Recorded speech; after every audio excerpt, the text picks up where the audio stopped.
Okay, I think we're just waiting for the agent to come on board before we start, Nicole.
Okay, welcome. We're going to get this meeting on the road. I'm Councillor Richard Carpenter, and my ward mate is Councillor Charlene Tosca. She couldn't be here tonight. We represent the area where the development is proposed to be, and across the road, because the Ward 3 and Ward 4 are split by West Street, and online we have Councillor McCurry. Give my wave, Councillor McCurry and Councillor Martin, and they're here to make sure they hear all your concerns as well. And this is not our meeting. It's not our councillor's meeting or my meeting. This is the meeting of the developer, and the developer is Maltani, and he's represented by Nick Dijak. And our planner on the file is Nicole Goodbrand, and so she's going to lead this off and introduce the developers and the proposal, and then we're going to listen to any questions that you have here or anyone online. And we have received your petition, and it will be matter of record. It's going into the record as we speak. And anybody that's here or online is able to come and speak at council or committee of the whole when this is dealt with then, and you'll get notification of when that happens as well. So, and anything that you think that you may think of that you hear now, you may have some comments, maybe something that you think about after the meeting. You're welcome to let your ward councillors, McCurry and Martin, or myself, know of those concerns, and we'll make sure they get made and put into the record as well. So you're not too late to add comments after this meeting. So this is the developers meeting for us to listen to, and it's for me and Councillor Martin and McCurry to listen to as well. Nicole Goodbrand.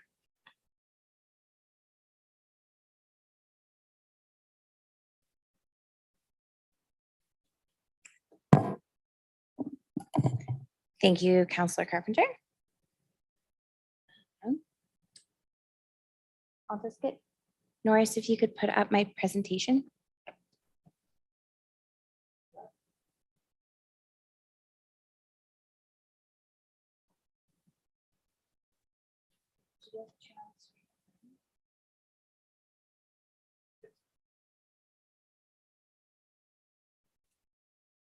I'll do a brief introduction just while we're getting started. So welcome to the inaugural. It's our first hybrid meeting and actually our first public meeting in council chambers. So if we have any technical difficulties, bear with us. We're still working out the kinks in our new space, but hopefully with all the kind of new technology, it will run smoother than ever. All right. So as Councillor Carpenter mentioned, my name is Nicole Goodbrand. I am the senior planner on the file. And we're here tonight to talk about the zoning bylaw for 4 properties, 461 to 467 West Street. So just as a reminder, as Carpenter mentioned and Darlene introduced to us, the meeting will be streamed to YouTube and available for viewing afterward. If you are viewing, or in this case, our counselors are on the line as of current, if there are comments or questions that haven't been brought forward, please let me know. As Councillor Carpenter said, if things come up after, feel free to connect with me regarding that. So the intention of these meetings is to allow members of the public, such as yourselves, to voice your opinions surrounding specific projects to your local ward councillors, as well as staff and to the applicant themselves. So the applicant will then take those considerations and all your comments and apply it to the application, and the resulting file is what comes before the council. So the next meeting after today planned would be the statutory public meeting, which is required through the Planning Act and is presented to the Committee of the Whole.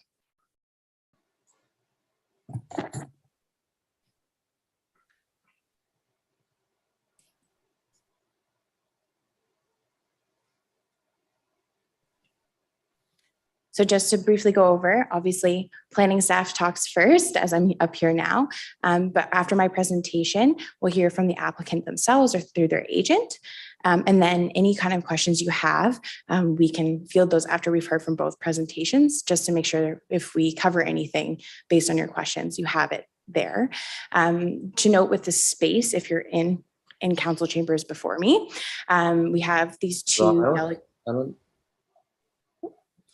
We have 2 delegation stations.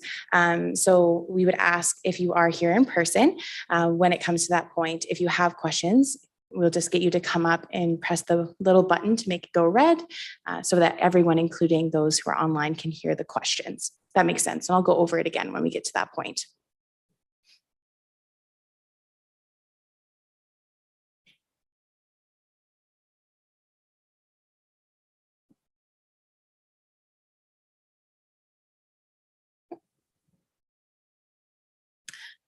So with us today, your ward councillors, obviously Councillor Carpenter is here, and Councillor Antosky was unable to make it.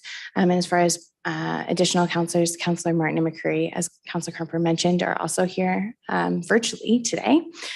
As far as staff, Joe Muto, my boss, was unable to attend, but I'm here, as well as Blaine, my colleague, who will be taking some extra notes, and Darlene, who helps us run the virtual component of the meeting.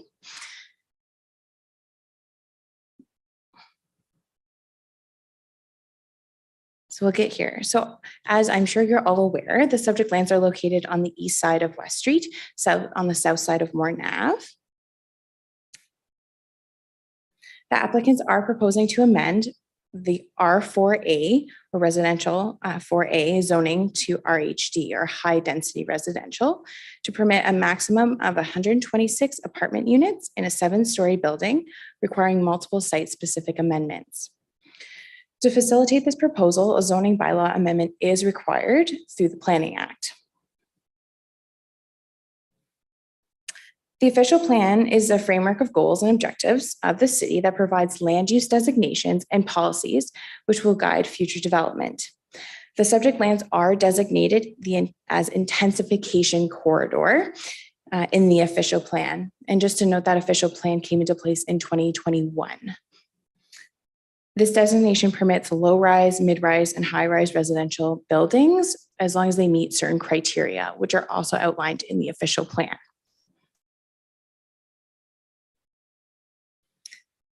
The zoning bylaw puts the official plan into effect.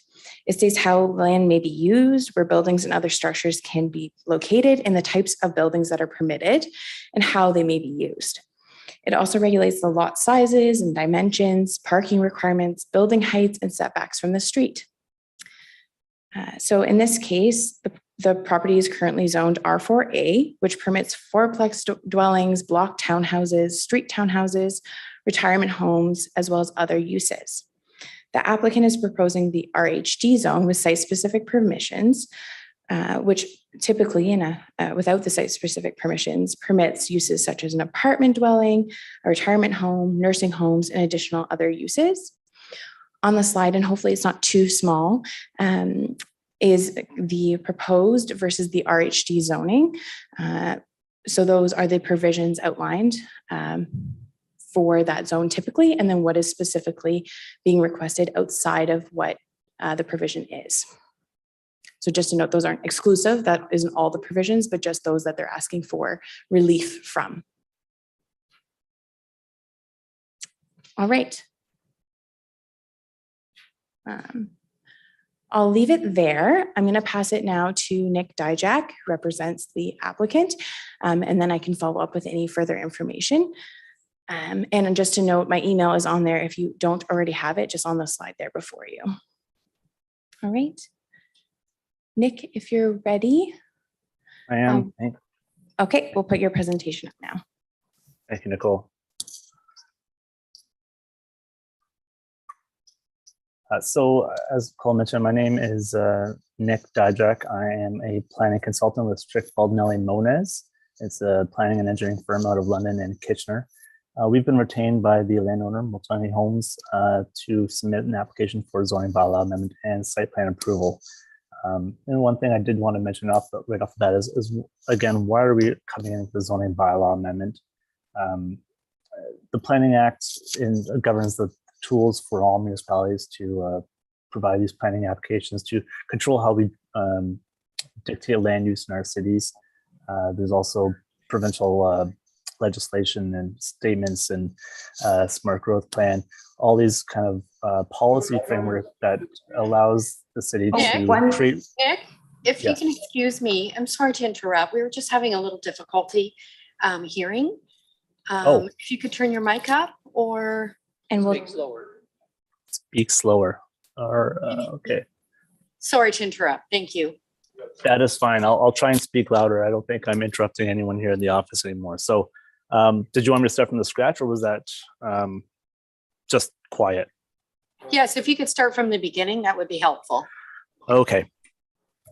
My name is Nick Dijak. I'm the planning consultant with Strict Baldinelli Moniz. It's a planning and engineering firm out of London and Kitchener.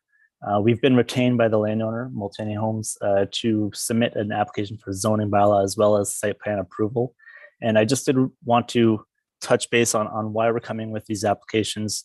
The province of Ontario has the Planning Act, as well as that is sets out the tools that municipalities use to govern land use in our cities. There's also the provincial policy statement, smart growth plan. This policy framework allows cities to frame their official plan and their zoning bylaw, as well as dictate regulations and rules and how we use land. So the official plan is Ms. Goodbrand mentioned, was recently approved in the last couple of years, and really is transformative in terms of making the city more dense. We all know that our cities need to have some more density. We can't have single attached homes built over and over again as our cities grow outward. We need to build density and grow inward as well. And identifying the proper locations is key. So I'll get to that in just a moment. I just want to provide that kind of policy framework and then why we're coming in with this application. I believe the landowners are also here. They're listening in. Tonight, after tonight's meeting, we will be going back with staff and with the project team. We're taking in the feedback that we've received tonight from you, the public, and we'll be determining what happens next and the next steps before we come to a statutory public meeting and council for a decision. So I did want to touch base a little bit on context. If you can go to the next slide, please. Ms. Goodbrand did mention the official plan designations, but to the east of the site, I did want to mention that area is designated for employment land, which is commercial and industrial. To the west is the single detached low-rise type development, that designation. but the site itself is designated for, it's within a strategic growth area, and it is designated for an intensification corridor. Now, that is important. It has a very broad list of uses and intensities. Right now, it is currently 4 single detached lots right in the square, the yellow square. The corridor, the intensification corridor designation allows up to 12 stories, a minimum of 3 stories, up to 12 stories, which is quite dense. And there are some specific design criteria that we need to meet. And I believe that the application as it is proposed meets those criteria.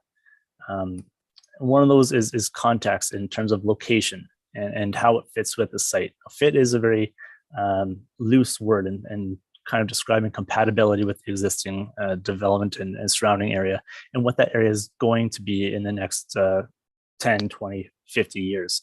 So Morton Avenue is a primary collector. It provides a large amount of traffic east-west.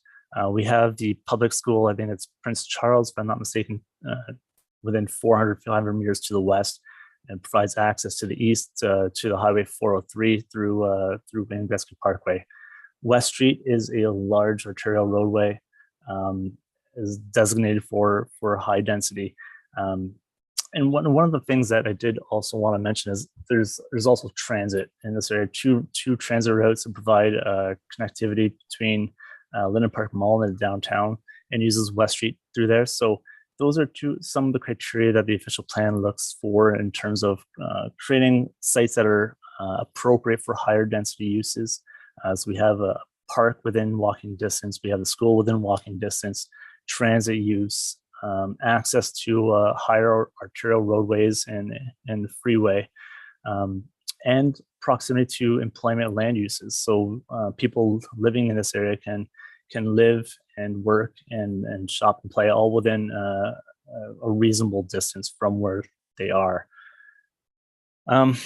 The other thing I did want to mention is the zoning for the site. It's currently zoned medium density residential, allows up to 4 stories.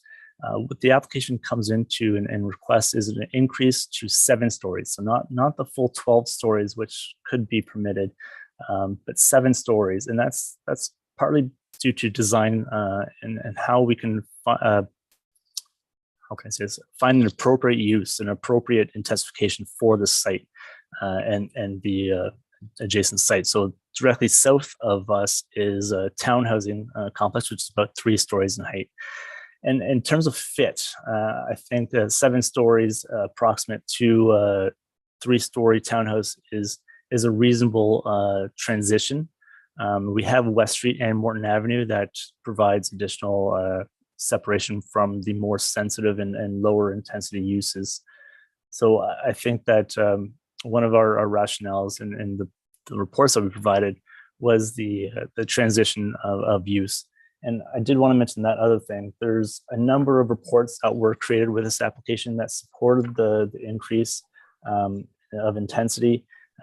There was a traffic report, a servicing report, obviously planning report, which was prepared by SBM, as well as an urban design report, geotechnical, heritage impact. So there was a number of studies that was completed to provide further evidence of how this site could be further increase in intensity and development, and how it would obviously impacts the surrounding community, but would impact it in a way that is meaningful and in a way that wouldn't adversely impact the surrounding neighborhoods.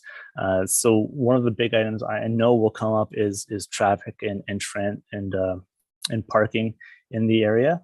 And we did have a traffic and parking study prepared, which looked at the site itself in terms of parking on site compared to other sites in the city, as well as the operation of the intersections.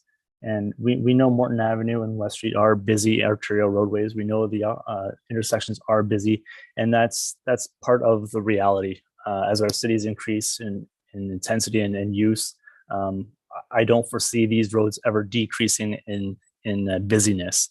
So we are looking at that from a technical perspective and seeing how those sites could operate and offering some design perspectives and how we can make that continue operate in a good manner. Can we go to the next slide, please?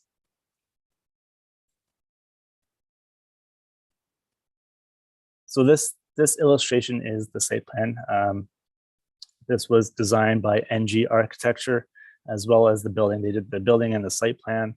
The L-shaped configuration of the building is important, and I'll get to that in just a little bit.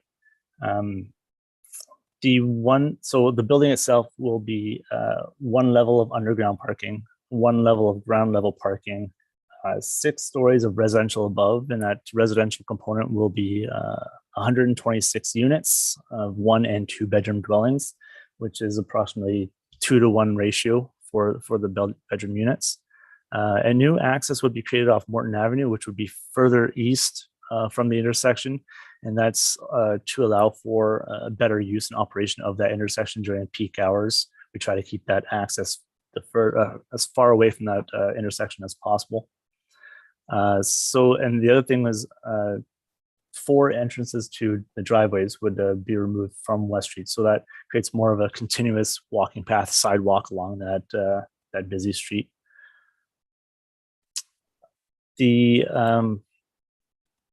What else did I want to mention? Oh, setbacks to the building. So the 7.5 meters would be protected all the way around the building to the property limits. And that allows for about 25 feet approximately of heavy landscaping. So if you can see in the illustration, the landscaping along the building would be quite dense, and that allows for obviously aesthetic purposes, but also screening along the south property limit between the 2 residential properties, and it also creates a very interesting streetscape along the west wall and the north wall, emphasizing the intersection and the sidewalk. So that should be a pleasant little area once it's all fully landscaped and designed. Next slide, please. The next slide, I believe, are renderings. So these renderings, again, were prepared by NG Architecture. You notice there's no blank walls. It's fully architecturally designed on all sides, which creates visual interest no matter which way you look at it, the building. The L-shaped building emphasizes corners. So there are a number of more corner units than you would get in just a regular rectangular building. Especially on the corner of Morton and West Street, there's large patios and large windows and glazing that kind of provides more of an emphasis on that gateway corner into the community. That would be the top left image. That is the intersection of West and Morton. The top right image illustrates the facade along West Street. So you can see the heavy landscaping at the ground level and a consistent rhythm between the building patios and windows. So it creates a nice visual appearance along the streetscape. The bottom 2 images illustrate the back side of the building. That's where the back of house activities would be, the entrance to the parking garage, waste pickup, loading, access, that kind of thing. So those would be screened from West Street and kind of screened from the pedestrian realm as well. Next image. This is the 3D rendering placed onto Google Earth. You can see the context around the site.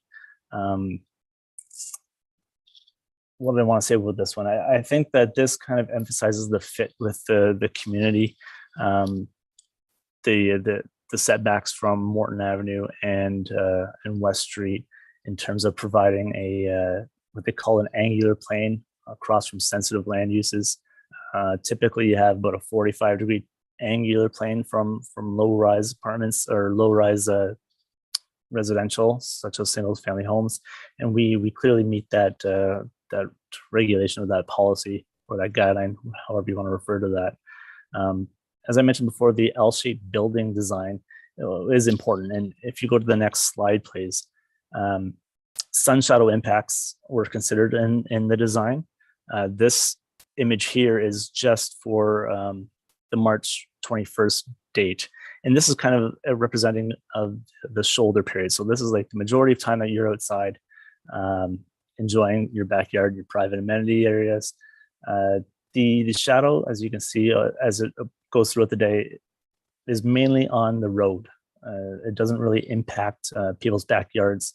It doesn't impact where you want to enjoy the space during those nice summery days, such as today.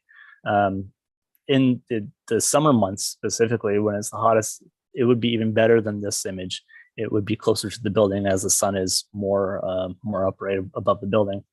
In the winter time, the shadows obviously get longer and are not quite representative of a typical day, as we don't really spend much time out in our backyards or anything like that. So I do have that image. I don't know if I have put in this presentation, but I can pull it up if I am able to later on.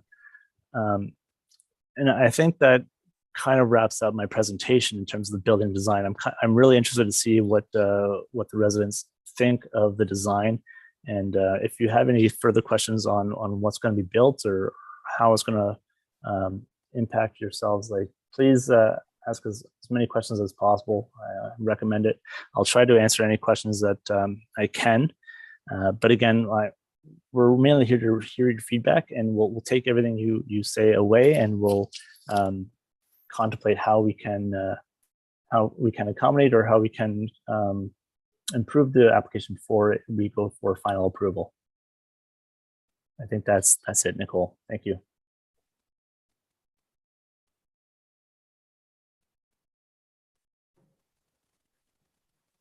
Thanks, Nick.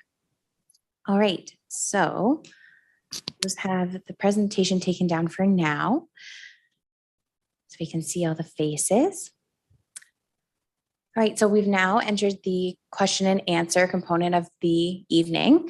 Again, I would ask if you're in person and you have questions, we have these two delegation tables and they have the mics on them. All you have to do is tap the right button in the center, and I can show you to turn it. It will turn red, and then you can speak. And that's just to make sure all participants, including virtual participants, can hear all the questions and vice versa. All right. Does anyone have any questions, comments they'd like to share?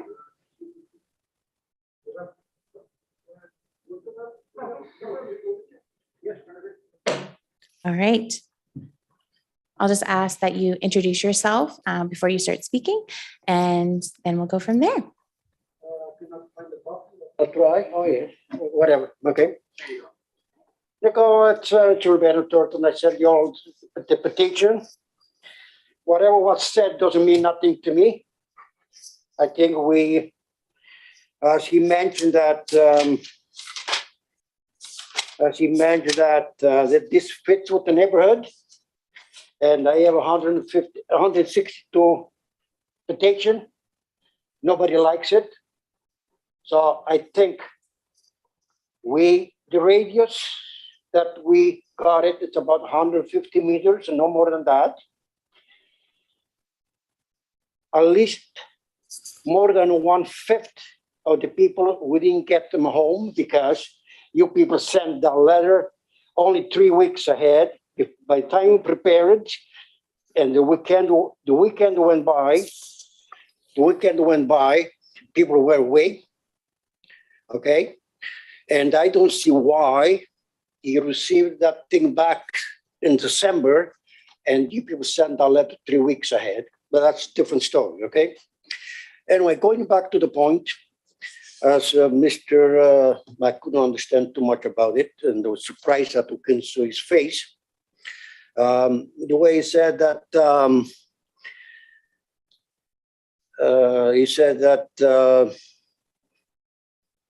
that fits with the neighborhood, and we said that it's on the petition, the first page, that does not fit with the neighborhood.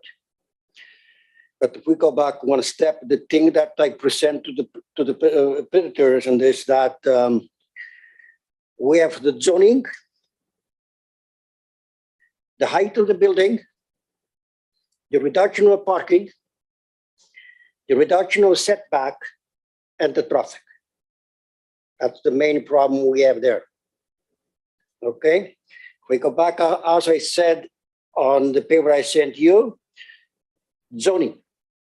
Changing the zoning from R4A to the HRD, resident HRD will not fit our residential or neighborhood.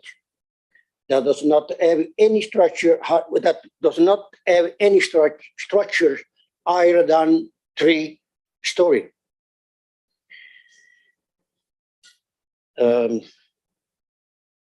Which is roughly about 10 meters plus.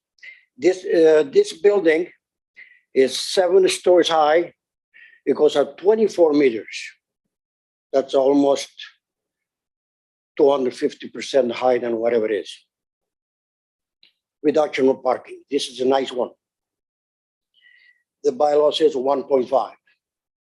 It's proposing 9 parking, 0.9 per unit.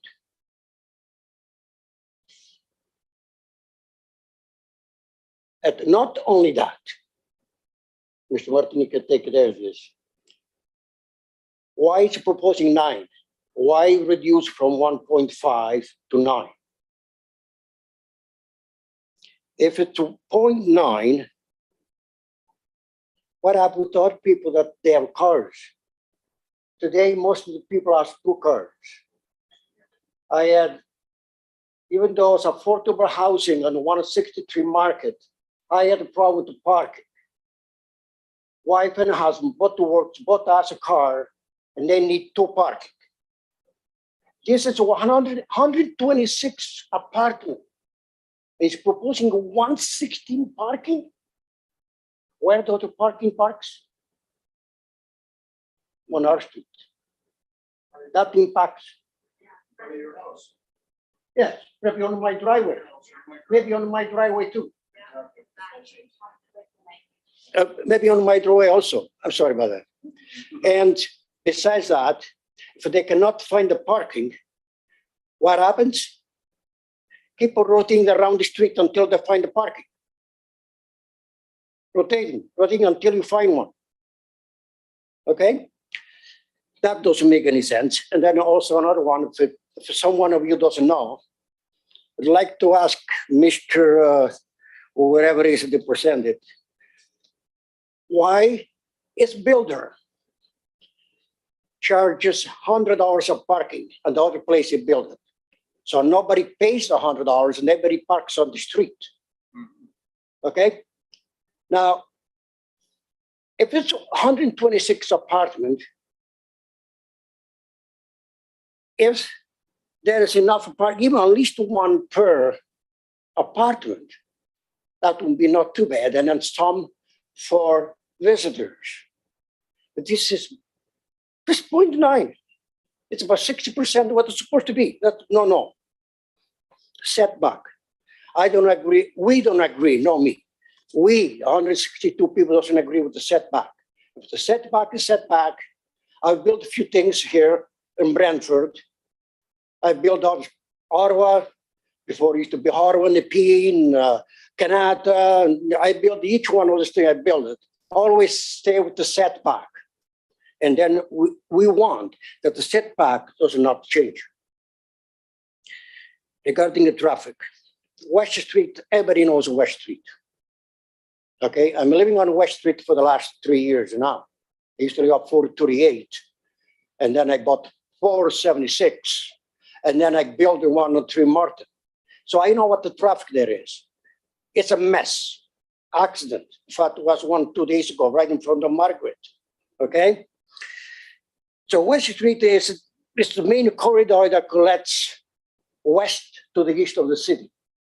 Okay? The intersection of West Street and Martin is already so bad and so busy with the trucks turning back and forth. Even turning right, which there's a sign that's there and the city is doing nothing, enforcing it. I haven't seen ever saw police there for the last year and a half.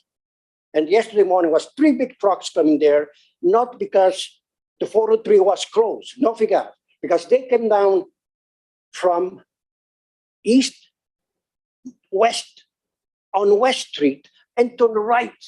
Oh, no, sorry, from north to south on West, and turn right, which is west on Martin. What's the purpose of that? Doesn't affect on Martin East. Okay, so that's one thing. It's not completely not. Okay.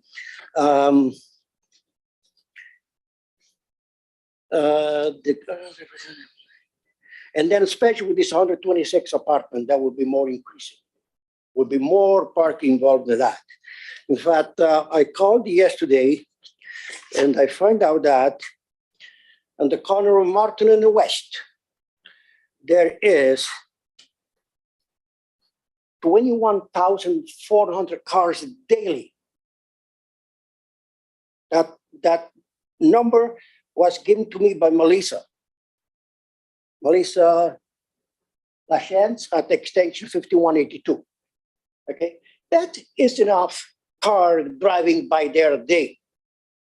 21,400. Now want to increase that too? Doesn't make any sense. To me, it doesn't make any sense. The 162 petition doesn't make any sense.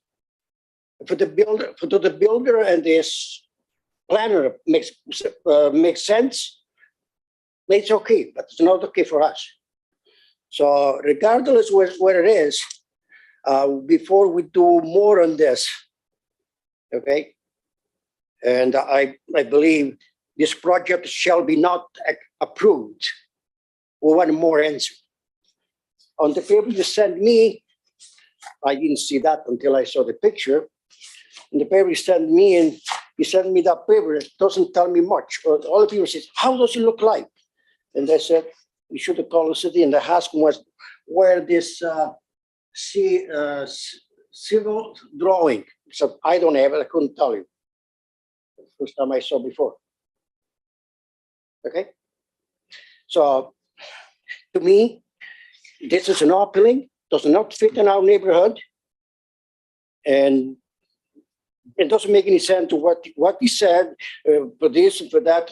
It will impact our area, will impact our street, and impact so many things. So for me, that's it. Rich, if you have any more things, if somebody wants to come up. Sure. You finished? Yeah, go ahead. Oh, I do right here. What do I touch? Yes. Okay. My name's Daniel Morris. I live at 41 Burn Street, which is within 120 meters. On my street, which is very close to this proposed development, 5 people got notices about this. And a lot of our neighbors are upset about that. Maybe this is the bylaw. It's all you have to notify, but there's going to be a lot of impact on our neighborhood, and a lot of people know nothing about it. Now, how does this work? Can I ask questions and Nick will answer? Okay. Why is there no recreation area at this proposed development? 126 units, I'm assuming there's going to be children. Yes.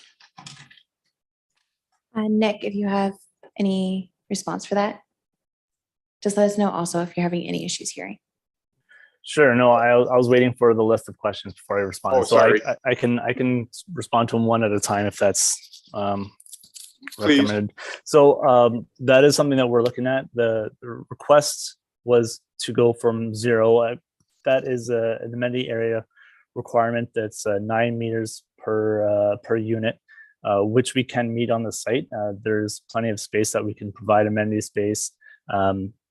So we are looking at doing that and revising the application already. That was a comment that we received from the city staff as well. So we are looking to reconfigure the outside space so it could be used as amenity space, which we're confident we can accommodate.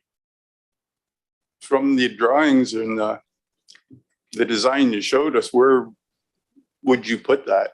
From what we see, it's all what I assume is visitor parking on the top and tenant parking underneath. It doesn't look like there's any space to even put any amenities like that. What we would likely do is propose a amenity space on the side yard, which is the 7.5 meter setback between the property limit and the building, and redesign that so that it has walkway seating and landscaping and that kind of amenity space between in that area. The co-op right beside this proposed development, they have a little playground area, and there's a lot of concerns that they're going to get children from this new development in their complex. They're having problems already. It's just a concern that quite a few of them brought up. And by the way, not one person even knew about this in that complex. So whoever you notified, whoever owns it, I guess, told no one in there that this was even happening. There was 4 people out of, I'm going to say maybe 70 we talked to, 80. And they only knew because they walked by the yellow signs and had time to stop and look, which honestly, I don't think that's notifying the neighborhood and the people that are going to be really impacted by this. That's not a question. And just in terms of the comment, so the amenity space I mentioned, we are going to take it back. We're looking at it. So we will talk with the project team, which is the architect, the civil engineering, Right. the owners. We're going to take a look back and look at what we can do in terms of providing that amenity space and a final number, so we can meet that requirement. In terms of the notification, that is a city process, so they would have had the GIS mapping and provided, I believe it's a 120 meter radius around the site from the boundary, and kind of provide that notification area. So if it's possibly an apartment, maybe Nicole can provide a comment in response to the notification process, but I believe the owners would have been provided. So if it is an apartment building or a co-op, the co-op itself, the committee or anything like that would have got the notice. So it might have been unfortunate that they didn't pass it along to the residents. Very unfortunate, yes. Once again, I'm going to ask, why less parking? Like as Herb said, my neighbor Herb said, why not at least, everybody, maybe not everybody has a car, but most people have cars. Most people commute. Why are you proposing to go from the 1.5 to the 0.9? So, yeah, and this is a common question. I mean, every application that we do does have a reduced parking rate these days. Unfortunately, most zoning bylaws haven't been updated in decades, and those trends that we're seeing are going down for car ownership.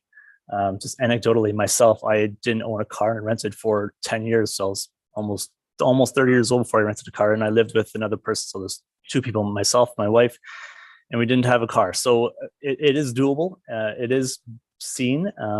You'll see trends in a number of traffic reports that are seeing developments like this, apartment buildings that have parking spaces that aren't used, or if they're condo units, they're being sold or leased to people that are not in the unit. So when they buy the unit, they acquire the parking space, and they'll in turn rent it off to someone else because they're not using it. So there is a problem with oversupply of parking. You don't utilize that land, and you have some parking spaces that aren't utilized or utilized improperly. So if that is something that we constantly are looking at, we're trying to make these sites more compact, more efficient, and that's one of the trends that we're seeing is reduced car ownership. We're looking at a number of cities here that are looking at redoing the zoning bylaws and reducing those parking rates, especially on transit routes where we have bus access and in close proximity to our employment areas and the downtown. So that's that may be the case in some areas, but in our particular neighborhood, there has been a lot of houses that have sold recently. The vast majority of the people are coming from Hamilton, Burlington, because they can't afford down there, buying in Brantford where it's relatively cheaper, and commuting. We have a feeling that this building it'll be the same thing. People are going to come there. Maybe the rents will be a little cheaper than they are in Hamilton, Burlington, Oakville, and commute. It would be great if there was less cars on the road. I'm pretty sure that there's going to be a lot of cars and no parking places. That is a very big concern with the neighborhood. a huge concern, actually.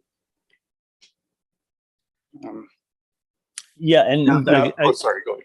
I was just going to mention that again, we're taking that back, and we can take a look at the site and see if we can fit a couple more parking spaces here and there. But overall, this is a trend that we're seeing, and I don't think you'll see many applications come forward with more parking for residential areas. I think the magical number these days is 1, and we can try to achieve that.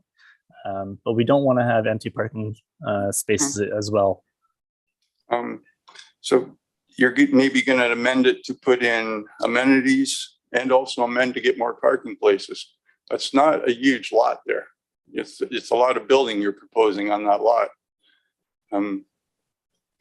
I find it difficult to believe that you could do both, but you know, we could see.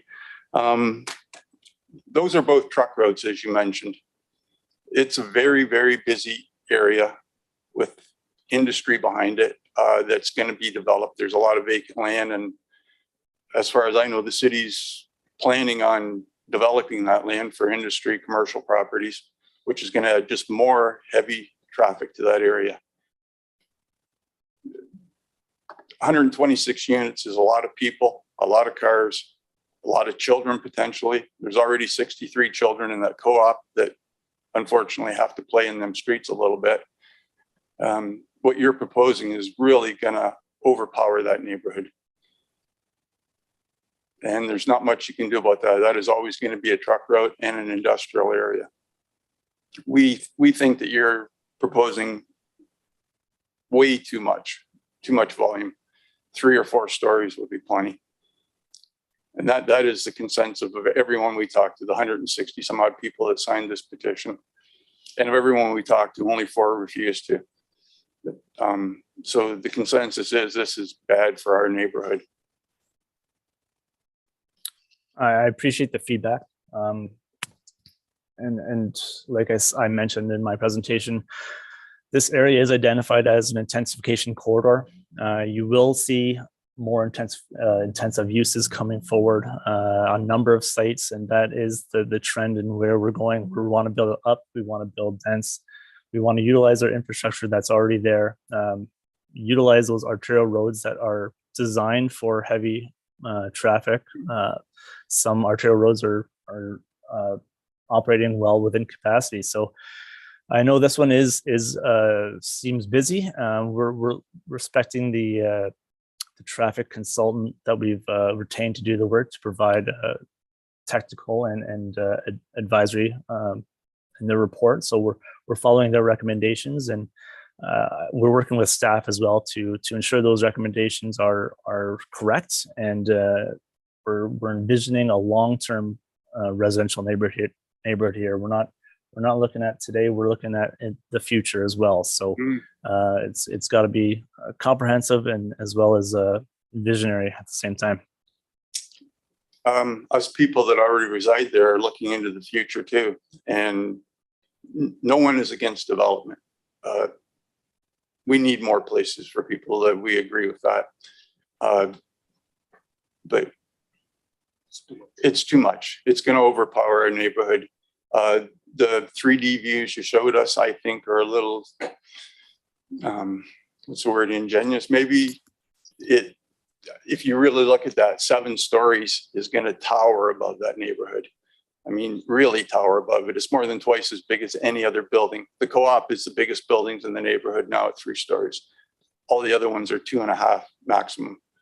And you're proposing 7, which is basically 3 times as high as most buildings besides the co-op, which is 3. As I said before, the neighbors aren't really impressed with this at all. It's just it's quite a bit too much, not a little too much. It's quite a bit too much for that corner. A very, very, very busy corner with a lot of accidents. It's a truck route, it's a bus route, there's school buses, there's crossing guards, there's a school, which I believe is probably less than 400 or 500 meters from the corner. I don't know for sure. And it's also packed with emergency vehicles every day, sirens, fire trucks, ambulances, police. It's busy. And you're proposing to add what, 300 plus people to that corner. It's a little much. It's a lot much, actually.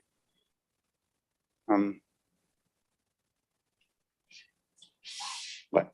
We go to the parking, to more parking, to the recreation spot. Okay. Herb just asked if you would cut more parking to have recreation, but I think you said you were going to try to add more parking, right? Yeah, I can't read your writing. You were talking about the shadows. A lot of people rely on that heat from the winter sun to help heat their houses. And as you said, maybe people don't use their backyards in the winter, but that sunlight means a lot to a lot of people. And 7 stories is really gonna, It will cover the shade on my. yeah, it's gonna shade everything. Sorry. Okay. That's the main thing. This, yeah. Shut this off. Right. So that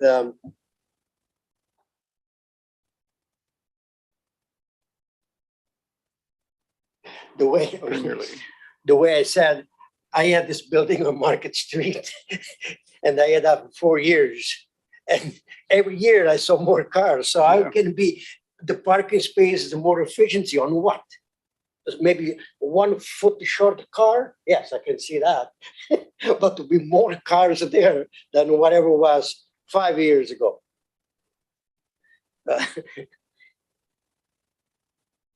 Okay, the rest we haven't really spoke about. It said that the 7-story building fits a neighborhood, not in our neighborhood. Maybe where you are, I don't know where you are, but it doesn't fit ours. No. And I'm not only one to disagree with that. Okay, it's 162 people signed it. I talked to them, and if other people would be home, probably would be the total of 200 people. So only few we missed because it was a weekend. In fact, I had a couple of people who came here, and I can show to Nicole. They came knock at the door. They want to sign. I refused it, and one person wanted to sign. I said, "Go ahead, sign it, sign it." But I won't present it for you. It's already sent it in. The last one here at 6 Margaret. Yeah, but I mean, just to say, I mean, other 2, I didn't do that. 8 Margaret, I want to sign. I said, I'm not sending back a few more. No, I came by 3 times. You weren't there. No. Go and argue with the city. Now I don't understand that the range that you people talk is 120 feet. It's not your decision. That is a decision that whatever makes it the city or whatever. That's fine, but it's not fair that only 120 people was told that was going this on, because nobody knew. No, even the 120 didn't bother. A couple of people said, "Yeah, I received that. Let me go and take a look at." They looked at, holy muck! I said, yes, I got last week, so I didn't look at. Not his fault. It's not your people's fault. That's the people's fault. Okay, like when I get the bill. If I don't pay and I pay penalty, it's my fault. It's nobody's fault. That's their fault. I agree with you. But it's not fair that when you try to amend from medium residence 3-story maximum, go to 7-story high, and you only tell 120 meters around, that is not fair at all. And I recommend that the city, or whatever makes this law, the next person who comes up with an amendment, you should increase that at least to 200 feet for that purpose. When I made the 7-inch on my lot, 120 feet, I can see that. I live on R1B, and I had more than 15 meters. I was not complaining. But this one here, you want to amend for the medium to the high density, from 10 meters high to 24 meters high, and the whole 120 meters around will be informed. That's not business. But what's it? I don't want to add. I've got too many things to add, but that's all for me. Thank you. I have one last point to make. Probably the first dozen names on our petition are the businesses. in that area on Craig Street and on Morton, who also are not, they say they're already having trouble with people parking in their lots at night, come in the morning and there's cars and trucks and whatnot parked in there. And they feel that this development is going to add to that problem also. It's, my neighbor Roy wants to say something. Thank you very much. I hope you take everything into consideration, the points we've brought up. Yes, thank you. You can sit. You can stay here. You stay? Yeah, stay. Good evening. My name is Roy Lenfer, and I reside on 39 Burn Street. And I guess you would say we are the senior residences there. We've been there 30 years. So my one big concern, I agree with everything my neighbor Dan said. And so my back neighbor also, I agree with everything, particularly about the notice. But what they most importantly have not brought up is privacy. My calculations, this building will be 65 feet high. 65 feet high in our area, we have way larger than average properties, and they're all private.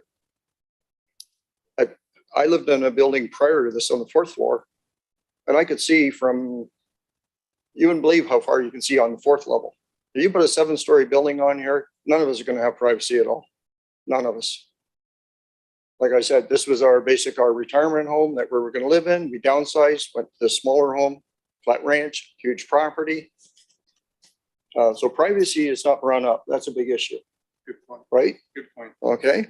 That's one big thing. 65 feet up, you're proposing on the corner, you'll be able to see in my backyard. Everybody's back here. You know, it's not, doesn't seem fair for a person to live there for 30 years and then you pop a big building in here. You know, the other thing was quite clear is the shade. I'm far enough away. I'm 3 from the corner of Burn and West Street. I may get it, I may not get it. Another thing that these people never brought up here, previous people speaking here, is the construction. The construction, the dirt, that's going to be involved, the noise, the congestion from all the traffic, from all the equipment that's going to go in there. That's going to be unbelievable. Do you agree? I do agree, yes. Okay. Another thing they never brought up is taxes. What's going to happen with their taxes? Are they going to go up? Are they going to go down? The third question after that is, what about our house value? Is our house value going to be affected by that? Like, you know, nobody's brought that up. You're bringing it up now.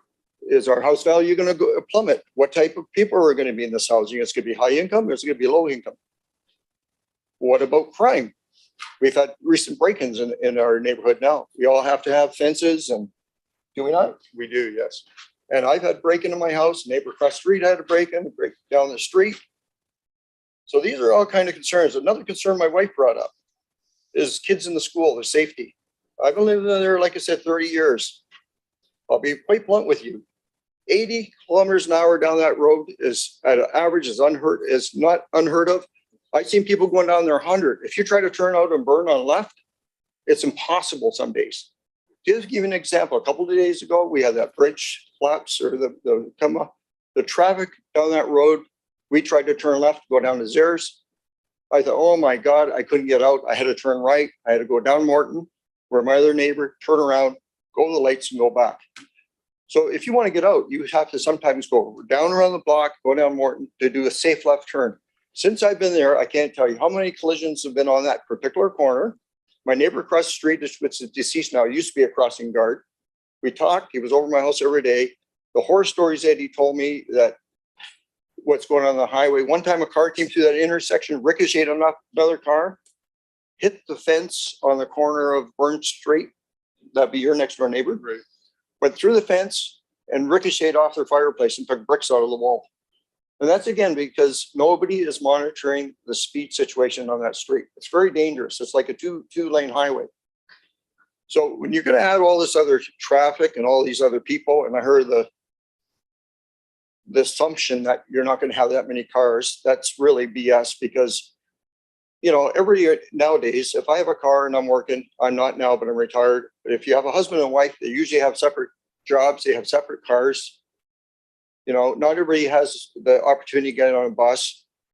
Dan's also right. A lot of these people that we're selling houses to around our neighborhood are coming from Toronto, Oakville, Hamilton. They're buying these houses for, give you an example, a house on our street, 30 years ago would have been 100,000. Now they're selling for 800,000, $1 million. I'm being right blunt with you. That's why I'm concerned about my value of my house. Is it going to degrade because of this building going in? Now, these are things that people, like I said, again, the construction, the noise, you're going to have cement trucks, you're going to have bulldozers, you're going to have excavators, you're going to have like a lot of our neighbors have pools. But a couple of our neighbors, a couple of years ago, they had to close their pools down because of the dust and debris. Anytime you do construction, this is what you got. But my real big concern, my wife mentioned about the kids at the school. Are they going to have enough people to go to the school, or they have to build another school now? And all the people that come from that building that have to go to school, that's a big concern because of the traffic issues going there. So, these are some of my questions. Like I said, a few of them. My concern is taxes. My concern is home value going up or down. Like, when I decide to sell my house, am I going to be able to sell it at a reasonable price, or is that going to put my property value down? You kind of agree with that, Brad? Anything could happen, yes. Yeah. So that's mostly most of my concerns on the topic. I appreciate you hearing me out, but and the other thing I have to agree with Dan is this notice. This notice was brought down. We're in and out. We're retired. We're in and out. We really didn't get this notice like till 2 weeks, 2 weeks prior. 10 days before this. And I guess we were out. You tried to get a hold of me on Monday of I would have last signed week, that and then- petition. I didn't have an opportunity to sign it. If I could sign it now, I would sign it now. Me and my wife both would go say, wait. If I could interject here, Roy brought up a good point about is any of these apartments going to be low income housing, which this city really needs? Is that in the plan, Nick?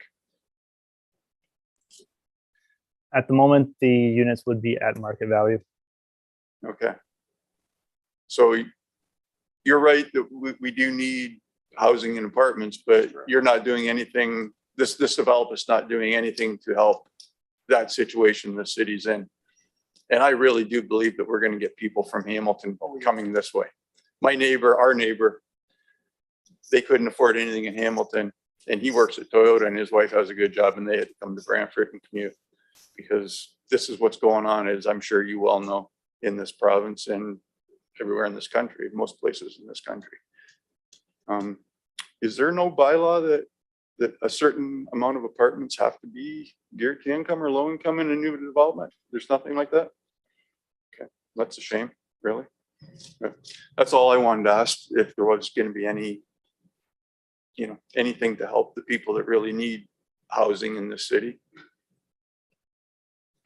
Just to kind of provide some planning policy. So from the staff perspective and some of the comments being brought up, just to provide some clarification. So one comment has been made about the circulation. So the circulation of 120 meters is regulated through the province, through the Planning Act. That being said, if we get direction from council or the local councillors to extend that circulation, we can do so. And council has the power to dictate a further distance if they so wish. So definitely something that, yeah, absolutely. Councilor McCreary and Councilor Martin are online. We've had to do this before. Councilor McCreary will remember, I think it was a development on Park Road North, and we had to extend the notice into Ward 3. I also want to say that I got a call from somebody on Morton Ave that seen the yellow sign that didn't have notice. And I made a phone call to the planning department to say, notice hasn't gone out. When are these people going to be notified? And then I was informed that you would be notified.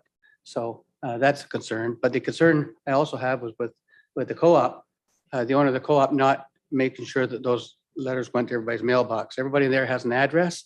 It shouldn't have went to the owner of the co-op. It should have went to the addresses in the co-op. And we'll have to look at that. Secondly, everyone's here. Your comments are you don't want to see an increase in any change in the zoning that would allow anything to go. Current zoning, correct me if I'm wrong, goes 4 stories? 3. Okay. You don't want anything going beyond the current 3 stories that exist with the co-op. That's your argument. And you don't want to see any reduction in parking, even at that rate. You don't want to see any reduction in parking. You also have concerns about the kids going to school, especially crossing West Street, where we have to have the crossing guard and the tiger lanes that we had to put in there. We did that with cooperation with the Ward 3 councillors because it's both of our wards. So that's the other concerns. Is there anything that we missed here? Well, one other little thing if the construction proceeds, what's the duration time on that? How long? How long is it going to be? A year, 9 months? Duration of Year and a half? construction, From beginning to end? if this project were to proceed, Right. duration of It's construction, gonna be 9 months, a year. Well, I don't know. do you have any ballpark? Nick? Oops, that's me. Typically, it would be about a year to 18 months, depending on these days the materials, manpower. Things are getting lengthy, but we still have to go through the zoning process. We still have to go through the site plan approval process and building permits. So the construction start time probably won't be for a while, but it'd probably be between a year and 18 months. So when you say renting for market rents, you're talking like market rents rate today are between 1,500, 1,600 a month? That would be for rent. I believe the landowner would be selling these units as condominium units, so they would be sold to owners So, and not rented. so the staff, do we have a proposed timeline when this would come before committee of the whole? So through you, we would be at earliest looking at September, just with the given timelines, given your break in August. So having said that, there's still time if we wanted to send out another notice that extended the distance from 120 meters to 180 meters. I'm looking to Councilor McCurry and Councilor Martin. Councilor McCurry and Councilor Martin, do you have Councilor Martin? I see your hand up. Go ahead. Yeah, it's a little concerning to me now that we hear these are going to be condos to have the parking at less than 1 per unit. That's just not doable. If they're condominiums, there's a higher chance that these people will own vehicles. And there's a good chance that there'll be 2 vehicles for some of these units. So where are all these people going to park? Have you looked at, can you go 2 levels underground for parking? Nick? Sorry, I was just on mute. We haven't looked at 2 levels underground. That would be something that we'd have to go through our geotechnical consultant to figure out if that's even practical or doable. But it hasn't been looked at yet. Okay, because if you can go 2 levels underground and not have parking in the within the building footprint at ground level, you can drop the residential units down, reduce it by 1 floor of residential so that you've got enough parking for more than 1 space per unit. Now you're at 4 stories, which is still a little more than the neighbors want and more than what's currently allowed, but at least get you closer. Something to think about. Thank you, Councilor Martin. Councilor McCurry, I see your hand up. Chair Carpenter, thank you very much. Yes, let's increase the notification range to Councilor Carpenter. What did you say would be appropriate? Last time we went from 120 meters to 180, I believe. Yeah, so let's do that as soon as we can. I'm a bit more concerned now that I hear that it's going to be a condominium development, because given that there's less than 1 space per unit, these likely will turn out to be purchased for rentals and end up on the rental market, which you know, it gives me a little pause for concern. Now, Chair, I wonder if we could bring back up the list of variances that was shown at the outset.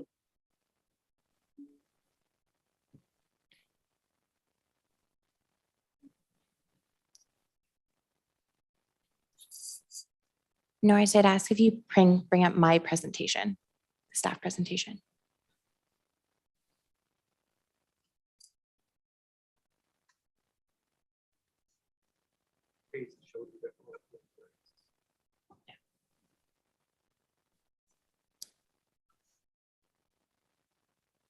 Just be a moment.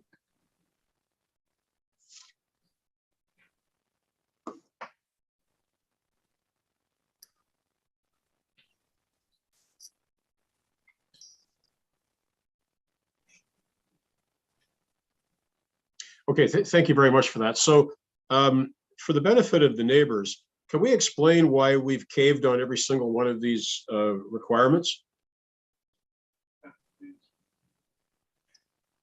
Is that question to me? I'm willing to pose the question to whoever would care to answer it, Nick. I will respond. Sorry, no. Let me back that up. No, sorry, it's not a question for you, because I think we all understand exactly why you would like all the variances. But what I'm looking for the benefit of the neighborhood is why the city of Brantford would not hold the developer to account on any of these requirements. Through you, Counselor. So this hasn't been accepted yet. So this is the proposal of the applicant. And so it still needs to go to the committee of whole with a report and a recommendation from staff, which of course we don't have yet because we're having a meeting. Sure. But what I'm suggesting, Nicole, is that this is before us today in this format with all these requested variances. Is there some reason why planning staff simply wouldn't have said, no, try better? So typically applications or applicants are entitled to go through the process with a submission. We provide recommendations through and feedback through pre-consultation processes, but ultimately our role is to facilitate the process and then provide that recommendation based on our professional opinion. So we don't necessarily gatekeep applications, but we do provide feedback throughout the process. Yeah, thank you for that. I think the neighborhood would appreciate that explanation. And you know, it's funny how we have differing opinions of things. Nicole, and you hear the gatekeeping reference made at senior levels of government these days, but you know, the neighbors don't see it that way. The neighbors see it as preserving their quality of life, I think. But thank you for that answer. Councilor McCurry and Councilor Martin, another point, this is the first time we've kind of done these hybrid meetings now for this. So the zoning presentation by staff and the presentation by the developer, I'm just saying these slide decks, if we can have these slide decks go to both all four ward councillors, then the constituents who really want to see this stuff up close, we could actually send it to them, couldn't we? An excellent idea. Okay, so our staff are going to make sure that happens. So any of you that have either signed the petitions or anybody that's gives you an email, you contact your ward councillors. In this case, if you're where you guys are, it's Ward 3, Councilor Martin, Councilor Perry. They'll make sure you get these slide decks. So you could look at them on your computers and get a better look at the close-up. Okay. Yep. Nick, are you there? Yes. Okay. How many units, if you were down to the 3 stories that's actually allowed, how many units would be in that building? How much per floor? It's 126 at a 7-story. What would 3 be? Like, is it going to be units on the bottom level? Or is that like a mezzanine social area, whatever? Or is that all apartment units on the first level? Well, that's kind of, it changes. Like each floor could have a different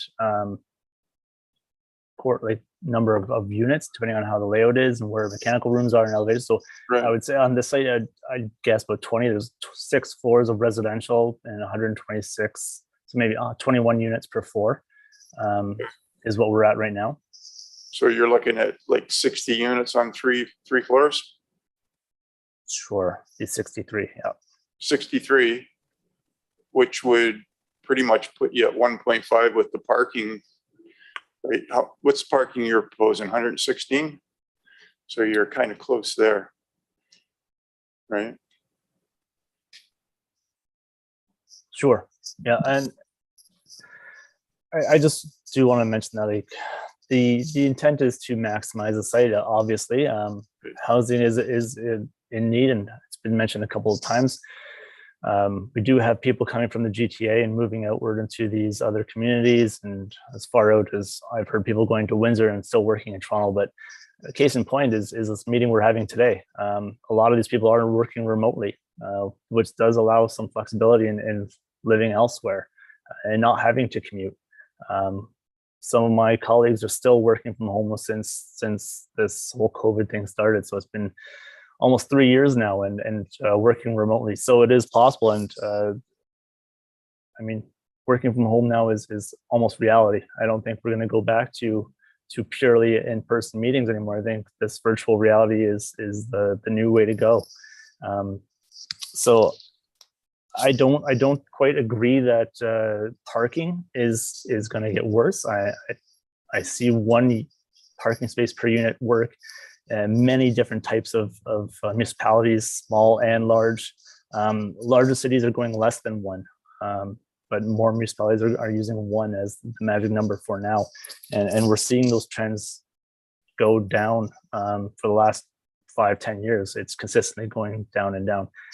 So I just wanted to add that as a final point. Okay. Well, we don't know for sure if everyone's going to continue working from home. That could come to pass, but there are also a lot of people that don't have that type of job where, you know, they work in manufacturing or retail and they can't work from home. So from what I see in my neighborhood right now, even during the pandemic, there is a heck of a lot of traffic and a lot of congestion, and we can't see it getting any, it's not going to lessen any, in our opinion. That's about all I have to say. Can I? The neighborhood doesn't think this is a good idea. If I may, Councilor Carpenter, I just interject. I think someone who hasn't spoken yet may want to speak. No? Okay. I just wanted to confirm if anyone who hasn't spoken yet. Sorry, I'm back, but one thing nobody's brought to attention is you're gonna have people living in the building, a family, right? What about visitors? Nobody brought that up. Parking. For parking. Where are they gonna go? In front of my house, in my driveway? Like, nobody's brought that up. If you're only got that 1.5, and everybody has visitors, everybody has family coming over. If you live in an apartment, you live in a house, it doesn't really matter. You go to trailer park, they all have visitors. Nicole, the city's Where's parking the room requirement, for that? the city's parking requirement number that they're asking to be amended, our number does include parking. Are they gonna park in front of the business of Morton Ave or Craig Street? Yeah, but the normal number would, but this number doesn't, yes. Yeah, so Right. to answer your Just the question, point I wanted to make. Councilor Carpenter, yes, so the way our zoning bylaw currently works, the proposed number of parking includes that visitor parking space. Our proposed number, Yes, so the yes. 1.5 1.5 includes or the 0.9 would in theory include that as well. this lady. Can she use that one? Yeah. Okay, go ahead. Sure. Oh, hi, my name's Susan, and I'm a homeowner on Margaret. So I'm on the corner of Margaret and West. So this building is, I'm going to be looking out at this building. I just wanted to reiterate that a 7-story building is not going to fit into the landscape of what is already there. The highest we have is 3 feet. So to put a 7-story, building is going to be this monstrous piece. It's just not going to fit. At first I thought it was going to be apartments, and I thought it would be affordable housing, which is what Brantford desperately needs. But now to learn that it's condominiums or condos. So that's going to be expensive. So you're not going to actually be housing the people in Brantford. The parking, we already have a parking problem on Margaret. Some people have sold their home and they put them into apartments. So now we have like 2 and 3 extra cars on the street. We have 3 people in my household. We have 3 cars.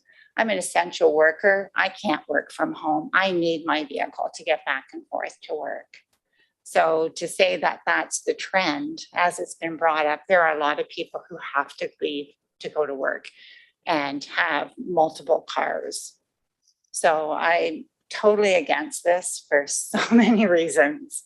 The children, if there are going to be children, which I'm not sure there's going to be that many, is that little school going to be able to accommodate the new children? Is the high school going to be able to accommodate? So that's all that I wanted to say, is that I'm totally against this. Okay, Thank you for coming forward, and thank you for being an essential worker. Appreciate you. Thank I you. appreciate it. We just something else. I have 2 more questions. Sure. First question. Go ahead. One, who made this recommendation? The staff made a recommendation. What's the staff? Can I know? Who made the recommendation for this building? I asked you that on the phone and they didn't tell me. There isn't a recommendation yet. This is what the developer wants. This is a public meeting. This is what the developer is asking for. Yeah, but it was said that this was made by. No, there's no recommendation made yet. Oh, There isn't. because I heard that No this was recommendation. based on the recommendation of the staff recommendation. No, that's, Okay, and also another question.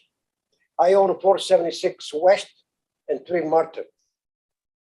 On the list you sent me, Nicole, says 476, but nobody received that notes on the 476? Why?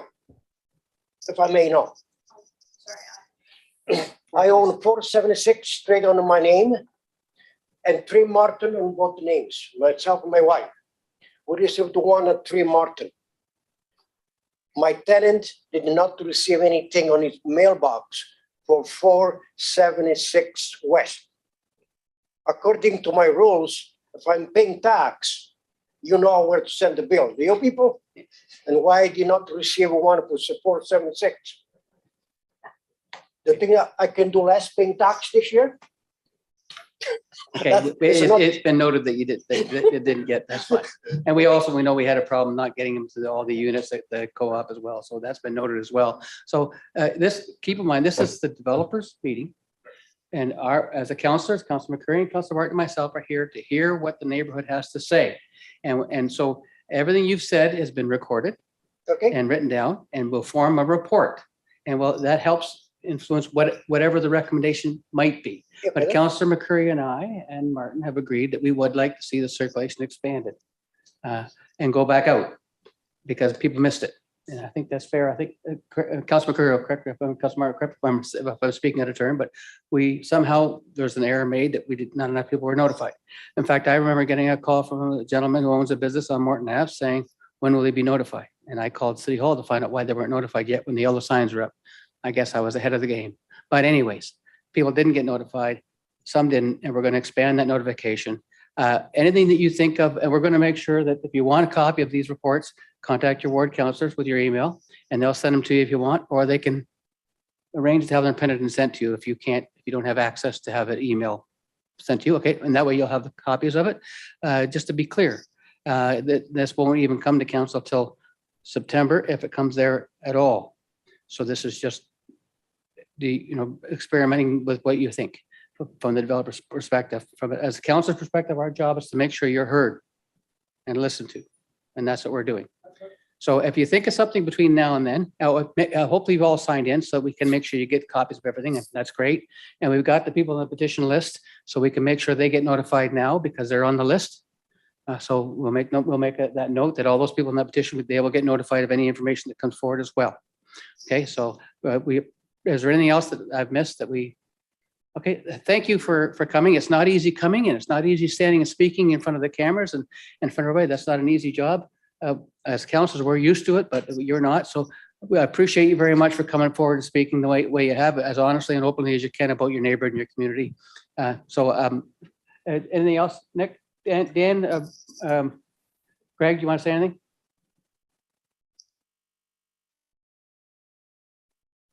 McCurry, I think you're muted.